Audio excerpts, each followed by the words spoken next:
Кыргызстандын мыйзамдары боюнча митинг өткөргөнгө укук бар мыйзам чегинде.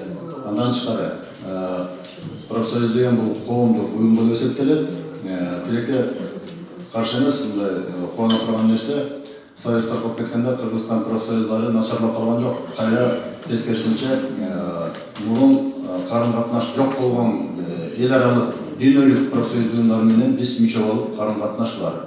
Анан айтып кеттик. Мынакей жана эмгек кодексин өзгөртөбүз дегенде дагы ошол жерде тынчтык митинг болуп туруп, өкмөттүн астына барып туруп митинг өткөргөнбүз. Ошондон кийин биздин үнүбүз укташат, мыйзам өзгөрүлгөн жок.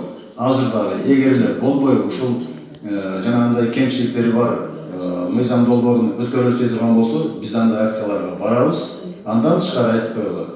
Мына бул шериктеш мамлекеттердин деңгээлинде профсоюздук уюмдар бар. ВКП деген, андан тышкары бүткүл дүйнөлүк профсоюз уюму бар, эл аралык профсоюздар конфедерациясы, андан тышкары глобалдык профсоюз уюмдар бар, тармактык. Мына буларга биз материалдар жөнөтүп атабыз, булардан көптөгөн талаптар, телеграммалар келишет. Бир эле мисал айтып коеюн, бул профсоюздун турмушунда болгон нерсе, Болгария мамлекетинде биргесте ушул эмгекчилердин укугун кескин түрдө начарлаткан мыйзам кабыл алганда, бүткүл дүйнөлүк профсоюздар, бүткүл дүйнөлүк мамлекеттерден телеграмма жибергенде 4-5 мешок телеграмма болуптур.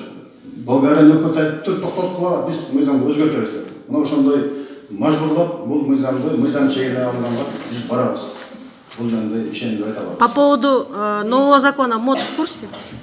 МОД в курсе? Да, в курсе. Вот сегодня только пришла телеграмма. Ошол МОДтун уюмдун өкүлдөрү Өзбекстанда, Самаркандта иш-чара өткөрүп атты. Атайын барып, ошол жерде колуна тапшырып келдим. Андан кийин азыр мындай официалдуу түрдө жөнөттүк. Мына азыр эле телефонума келди, да Международная конфедерация профсоюз эл аралык профсоюз уюмуда эң көп мамлекеттерден профсоюздарды берет. Значит, бизде телеграмма келиптир. В принципе, действительно, правительство, администрация не могут требовать подобный документ. Все отправили же.